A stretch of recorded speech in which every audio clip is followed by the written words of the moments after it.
So good morning everybody. Good morning everybody. In muscle,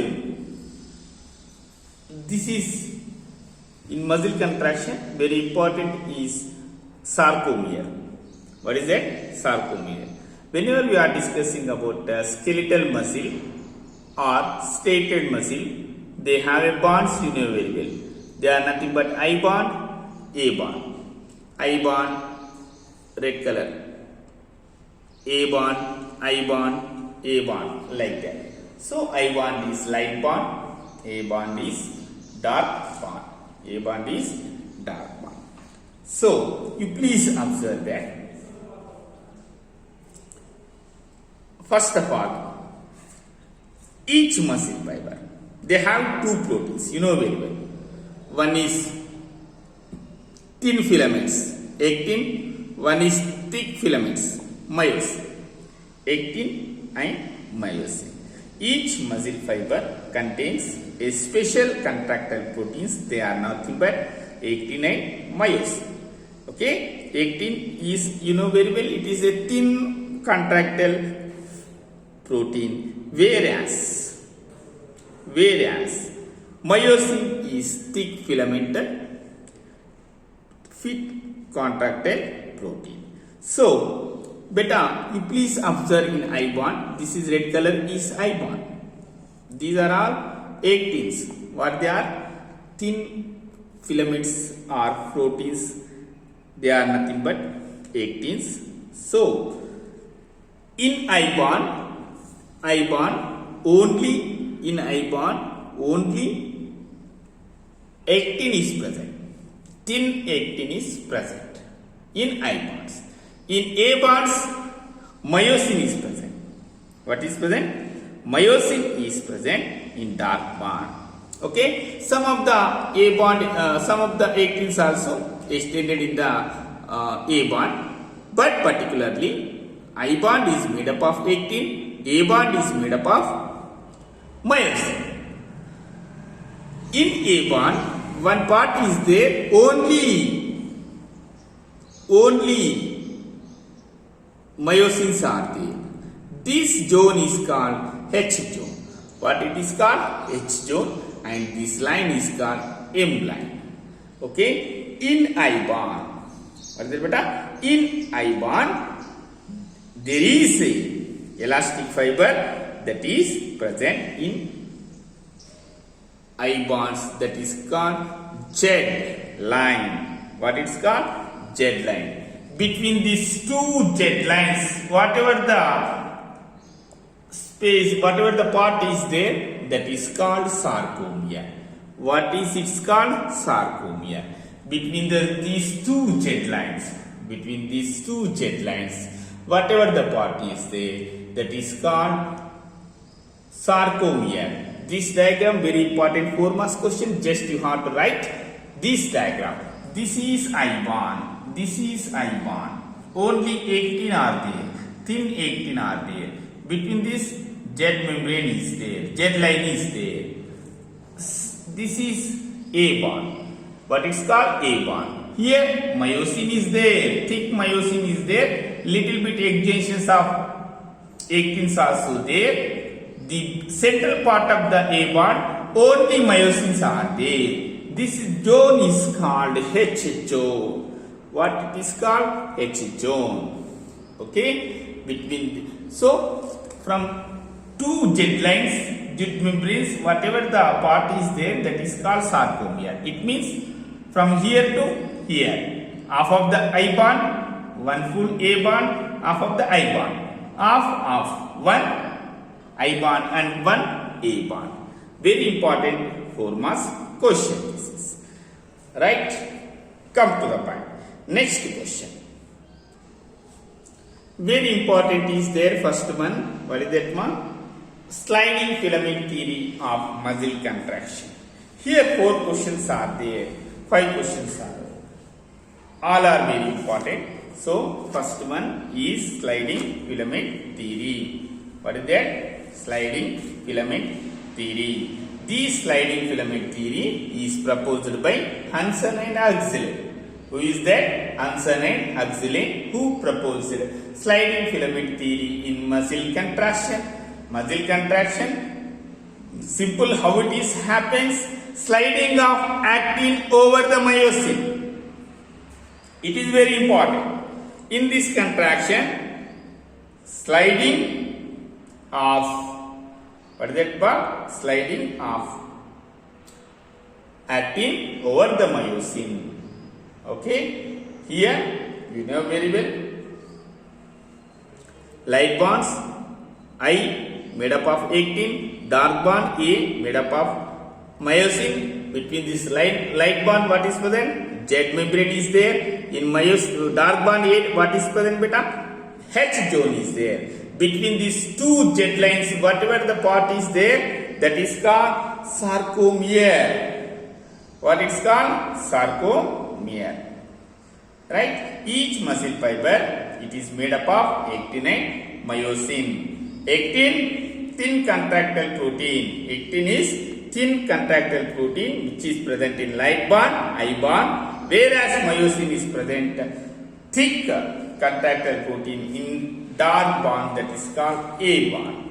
So, in I bond, Z line is there. In A bond, H zone is there. Only myosin is present.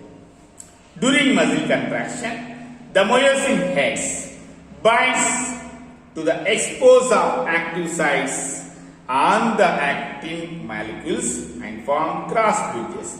Beta always myosins are formed cross bridges and they have an active sites where this myosin is attached with actin and this actin is sliding over on the myosin. In this time, what happened? The length of the H zone, I bond, will be less or disappear. Okay, this is called sliding filament theory. Second one, muscle contraction. How it is happens? Muscle contraction is initiated by central nervous system. They give the signals through axon and reach the neuromuscular junction. Finally, acetylcholine is released. What is released, ma? Acetylcholine is released. Whenever acetylcholine is released into the synaptic cleft, after the action potential in sarcolemma. So, now, the generation of these action potential, they release calcium ions. Okay, they release calcium ions. These calcium ions are released into sarcoplasmic reticulum. Calcium ions into sarcoplasmic reticulum. Sarcoplasmic reticulum. Okay, this is the step 1. Step 2. In step 1, what happened? Muscle contraction is initiated by central nervous system signals which are reached to neuromuscular junction. They release acetylcholine and after the generation of action potential.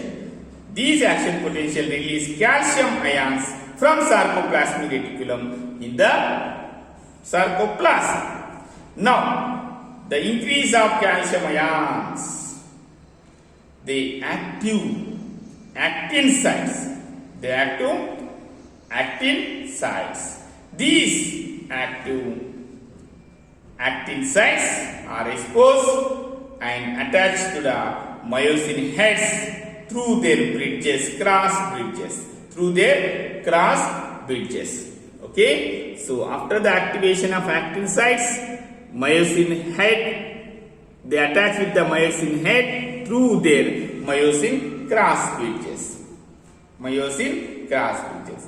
This is the third step. In third step, what happened? Increasing, what I am saying that, increased calcium ions in the sarcoplasm, which is leads to activation of actin sites. Activation of actin sites. Then these active actin sites are exposed and allows myosin heads to attach to these active sites and form cross bridge with the help of ATP hydrolysis. Now, fourth step. These actin filaments are pulled. Actin filaments are pulled. Automatically H zone what happened? Reduced. This is called muscle contraction. Now, after muscle contraction, the myosin head pulls the actin filament and release ADP and phosphorus. ADP and phosphorus. After that, ADP once again attached with the myosin and this cross bridges is broken and calcium ion concentration is decreased. All are comes in original position. That is called muscle relaxation. What is called? Muscle relaxation. It is very important 4 marks question. This is second. Third one, skeletal muscle. Skeletal muscle is made up of number of muscle bundles. They are known as fascicles. They are known as fascicles. Their layer, connective layer is called fascia. Each fascicle contains a number of cylindrical muscle fibers. Okay, so they have a plasma membrane. That plasma membrane is known as sarcolemma. Their cytoplasm is known as sarcoplasm. First year it is coming better. Sarcolemma is nothing but plasma lemma. And cytoplasm is nothing but sarcoplasm. Each skeletal muscle fiber is nothing but syncytial stage. Why it is syncytial stage? Because so many number of nuclei is there. Multinucleated.